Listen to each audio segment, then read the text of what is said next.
সনাতন ধর্মাবলম্বীদের সর্ববৃহৎ ধর্মীয় অনুষ্ঠান শারদীয় দুর্গাপূজার আর মাত্র দুদিন বাকি। তাই সারা দেশের ন্যায় চাঁদপুরেও পূজা মণ্ডপগুলোতে চলছে প্রতিমা তৈরি ও নির্মাণাধীন প্রতিমা সাজানোর কাজ।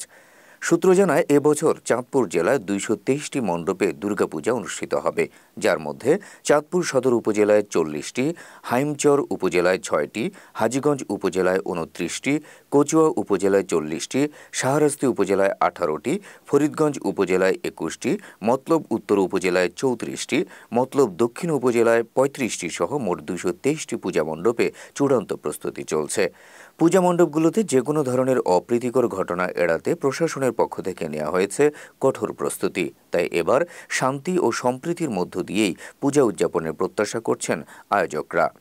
অধিকাংশ মণ্ডপেই প্রতিমা তৈরির কাজ শেষ, এখন রং তুলির কাজ চলছে। আশা করি আমরা, যেহেতু বাংলাদেশ একটি সম্প্রীতির দেশ, সাম্প্রদায়িক সম্প্রীতির দেশ, আমরা ফরিদগঞ্জে অতীত আমরা কোনো রকম সমস্যা হয়নি। আর আশা রাখি এবার আমরা সকলে মিলে ঐক্যবদ্ধভাবে আমরা সুন্দরভাবে এবং শান্তিপূর্ণভাবে আমরা পূজা সম্পন্ন করতে পারব। পূজায় যে কোনো প্রকার অপ্রীতিকর ঘটনা এড়াতে আইন শৃঙ্খলা বাহিনীর সজাগ দৃষ্টি রয়েছে বলে জানায় জেলা পুলিশ। জানেন যে ৮ তারিখ থেকে আনুষ্ঠানিকভাবে পূজা শুরু হবে। সেদিন আমাদের পুলিশ এবং আনসার প্রত্যেকটা পূজা মণ্ডপে ডিউটিতে মোতায়েন হবে, কিন্তু তার পূর্বে থেকে আমরা সার্বক্ষণিক খোঁজখবর রাখতেছি যাতে কোনো ধরনের কোনো অপ্রীতিকর সংবাদ না আসে। আমাদের পূজা উদযাপন কমিটির নেতৃবৃন্দের দেশের বিভিন্ন পূজা মণ্ডপ পরিদর্শন করেছি।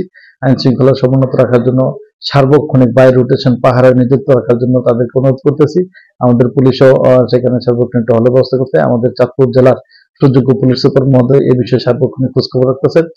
অতীতের ন্যায় এবারও উৎসব আনন্দমুখর পরিবেশে আসন্ন শারদীয় দুর্গাপূজা পালন করা হবে। আগামী ৮ অক্টোবর মহাষষ্ঠী উদযাপনের মধ্য দিয়ে শুরু হচ্ছে সনাতন ধর্মাবলম্বীদের সর্ববৃহৎ ধর্মীয় উৎসব দুর্গাপূজা।